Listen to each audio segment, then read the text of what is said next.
श्रोता प्रेमियों, मैं राम सागर शास्त्री आप लोगों के समक्ष रखने जा रहा हूं मथुरा गमन। देखिए, पूतना वध के पश्चात भगवान कृष्ण ने सकटासुर और तृणावर्त का वध किया। यशोदा जी को विश्व दर्शन करवाया।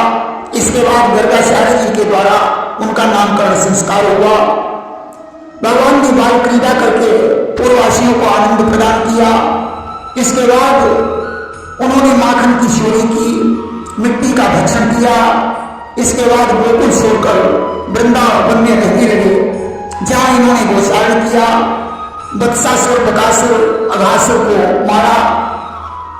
ब्रह्मा जी को इनके ब्रह्म होने पर संदेह हुआ। उन्होंने गाय और पशुओं का हरण कर लिया। आखिर में भगवान से क्षमा मांगी। कंदुक क्रीड़ा के बहाने से कालिया नाम को रमणक द्वीप में भेज दिया। दावानल का पान किया, प्रलंबासुर को मारा और माखन लीला में तल्लीन हो गए। गोपियों के वस्त्र हरण करके उन्हें ज्ञान दिया।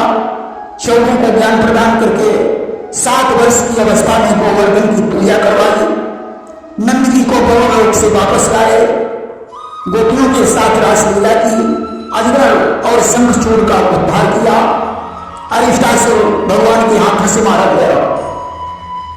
इधर देवर्षि नारद ने देखा कि कंस के विनाश होने में देर हो रही है, इसका विनाश जल्दी होना चाहिए। कि नारद ने देखा इधर अब होती है देर, जल्दी मिटना चाहिए दुश्मन का अंधेर। आज हाथों में पीड़ा उठाई और नारायण नारायण करते हुए भोजराज कंस के पास पहुंच गए। उन्होंने कहा, राजन, तुम्हारे साथ धोखा हुआ है। यशोदा की पुत्री ही वो कन्या थी, कृष्ण देवकी के पुत्र हैं। यह सब वसुदेव की चालाकी है, जो कृष्ण को वहां पहुंचाकर कन्या को ले आए।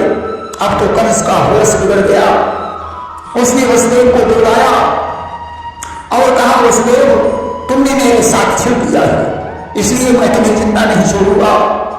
क्योंकि नीति कहती है कि छली मित्र वंचक प्रिया, सुतया ज्ञा देताल, सेवक मुँह जोड़ी करे, कर दे वही हराओ।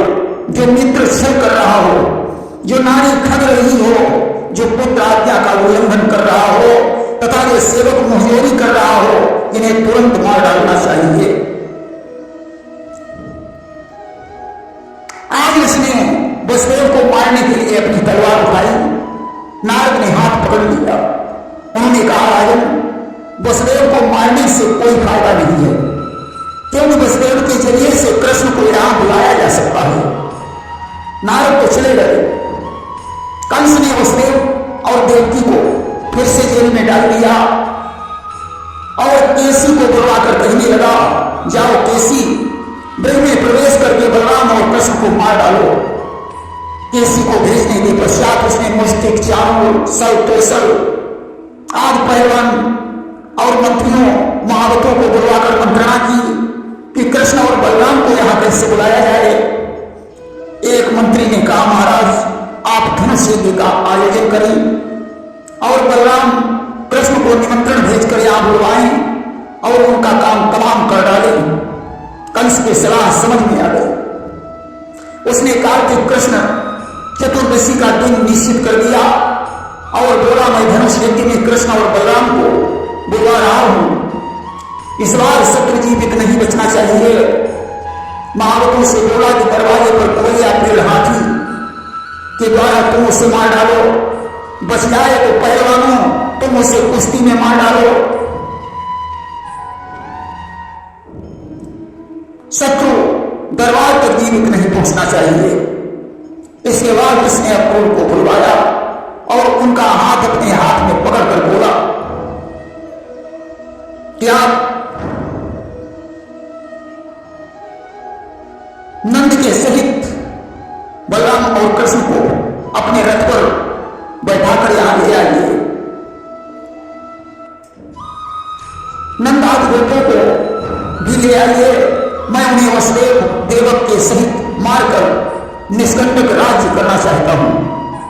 अक्रूर ने कहा, राजन, अगर प्रारब्ध अनुकूल है तो सफल हो सकता है।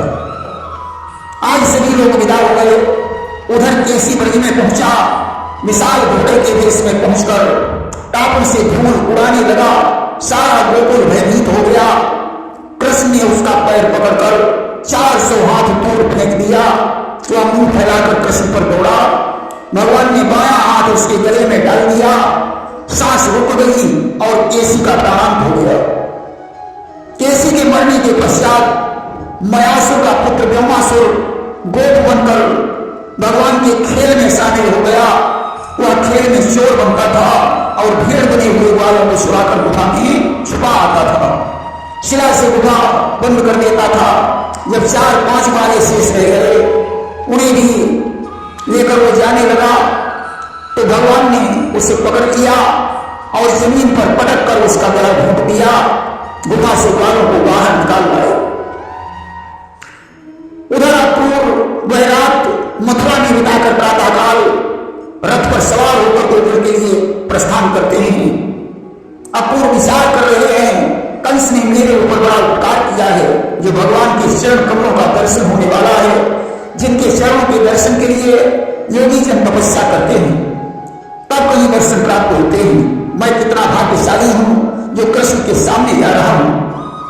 कि बड़े भागी हूं जो जाता हूं सन्मुख गुण दयावतारी के, पाऊंगा इसी बहाने से दर्शन श्री जगदाधारी के। अब एक तरफ तो दर्शन की लालसा है, परंतु दूसरी तरफ कंस के षड्यंत्र की चिंता है। अक्रूर जी असमंजस में पड़े हुए हैं। सुबह से शाम तक बेचारे 1.5 कोस ही चल पाए। यमुना जी ने स्नान किया। भगवान कृष्ण का ध्यान करते हुए गोधूली काल में नंदगांव पहुंचे। बलराम और कृष्ण गौसारण से वापस लौट रहे थे। जो अक्रूर ने भगवान को देखा, रथ से कूद पड़े कि पड़े चरण अक्रूर निहारी, उड़ लगाई तबली नदियारी। आज भगवान के चरणों पर गिर पड़े। भगवान ने उन्हें हृदय से लगा लिया। रूप निहारी थकित भय नैना, अति सुख दीन बोली मृदु बैना। आज भगवान का दर्शन करके अक्रूर बड़े प्रसन्न हुए। भगवान बड़े प्रेम के साथ अक्रूर जी को घर ले आए और अपना सौभाग्य जताया। कि फिर कहा कि हम बड़भागी हैं, मेहमान हमारे आए हैं। यह पुण्य पूर्व जन्मों का है जो ऐसे दर्शन पाए हैं। सुंदर आसन दिया, भोजन करवाया और पान खिलाया। नंद यशोदा भी बड़े प्रसन्न हैं। उसी रात अक्रूर ने नंद बाबा से कहा कि मैं कंस का संदेश लेकर आया हूं। धनुष यज्ञ देखने के लिए कंस ने बलराम और कृष्ण के सहित आपको बुलाया है। कि कंस का संदेश आया मैं सुनाने के लिए। कंस का संदेश आया मैं सुनाने के लिए। भेजा है नृप ने यहाँ हर को बुलाने के लिए। हो चुकी सारी तैयारी मथुरा में धनु यज्ञ की। अपने सुत को ले चलो उत्सव दिखाने के लिए। संदेश में अगर संदेह बन रहा हो तो आप मत चलिए, हो सकता है कंस की कोई चाल हो। इसलिए आने जाने में मेरी कोई जिम्मेदारी नहीं है। कि चलना हो तो तुम चलो या जीने आए ना चलो। जिम्मेदारी है न मेरी आने जाने के लिए। नंद जी राज आज्ञा का उल्लंघन भला कैसे कर सकते थे। विचार करने लगे जैसा प्रभु को मंजूर होगा अब वही होगा। उन्होंने अक्रूर से कह दिया प्रातःकाल कृष्ण और बलराम तुम्हारे साथ जाएंगे। मैं कुछ दिन चढ़े दरियाद का सामान लेकर बालों के सहित पीछे आऊंगा, क्योंकि कंस मथुरा का राजा है। उसके पास खाली हाथ जाने में मुझे लज्जा आती है।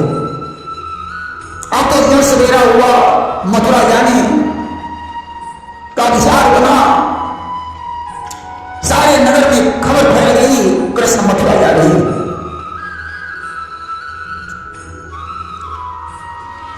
अब तो कुम्हान मचेगा।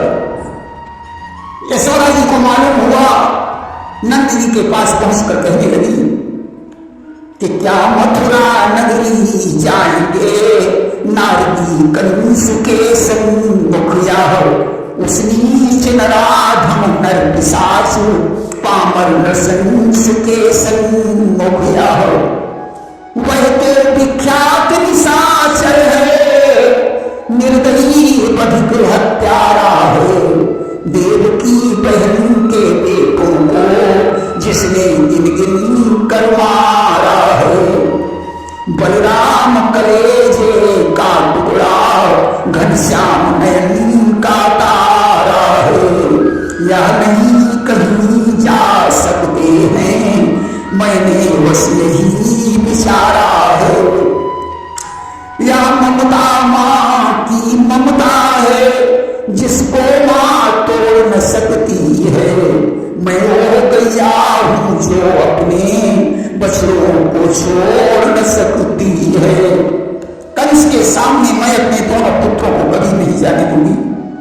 कंस तो इतना निर्दयी है जिसने देव की बहन के सभी बच्चों को मार डाला है। मुझे दोनों बच्चे प्राणों से प्यारे हैं, मैं ऐसे निर्दयी हत्यारे के ऊपर विश्वास कभी नहीं कर सकती हूँ। मेरे पुत्र कहीं नहीं जाएंगे। आज ऐसा कहकर यशोदा जी रोने लगी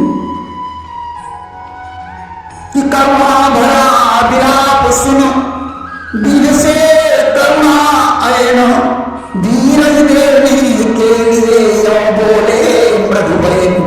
भगवान कृष्ण ने हंसकर कहा, भैया तुम तो सिंहों की जननी हो, तुम्हारी इस ममता से गोकुल वालों की गर्दन झुक रही है। मुझे ब्रजभूमि का उद्धार करना है, इसलिए धैर्य को धारण करो और मुझे जाने दो। इस ममता से गर्दन नीची होती है गोकुल वालों की, तुम सिंहों की मातारी हो, जननी हो नहीं श्रृगालों की। इसलिए सहर्ष आज्ञा दो, जनता का कुछ उपकार करी, माता की गोदी के बाले ब्रजमाता का उद्धार करें। बलराम जी ने कहा, भैया चिंता करने की जरूरत नहीं है, कृष्ण अब 11 साल का हो गया है, फिर मैं जब उसके साथ में हूं तो किस बात का डर है कि जाने 2 साल 11वां है, बालक अब नहीं कन्हैया है, फिर उसकी रक्षा करने को समझे बलदाऊ भैया है। इसके अतिरिक्त बाबा के सहित बाबा नंद भी जा रहे हैं। यशोदा जी ने कहा, ठीक है बेटा जाओ, मैं कन्हैया का भार तुम्हारे ऊपर डाल रही हूं। अब तो ज्यों ही गांव से रथ चला, गायें और बछड़े टकराने लगे, पक्षीगण चहचहाने लगे, चूल्हे पर रखा हुआ दूध उबल उबल कर जमीन पर गिरने लगा कि मुझे पीने वाला तो जा रहा। सारे नगर में शोक छा गया कि तेरे निशान शोक रहा पुरसाई, अम्मारी दशा कछु परण न जाई, ब्रज बनी तनु जब सुना हवाला, और भाई सब हुई डर दिया। यशोदा जी बड़ी दुखी है। गोपियों को जैसे ही पता चला, उन्होंने रथ को चारों ओर से घेर लिया, आपस में कहने लगी कि यह अक्रूर कितना क्रूर है, ये श्याम सुंदर को मथुरा ले जा रहा है, कि यह अक्रूर क्रूर है भारी, अजानत कछून पीर हमारी। यह तो बड़ा क्रूर है, इसका नाम अक्रूर किसने रख दिया, ये हमारे प्रीतम को लिए जा रहा है।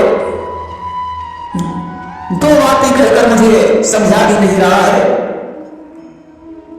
गोपियां रथ के आगे लेट गई और कहने लगी, कृष्ण मेरे ऊपर से रथ चढ़ाकर मथुरा से ले जाइए, हम सभी मरना चाहते हैं, अन्यथा रथ के ऊपर से उतर आइए।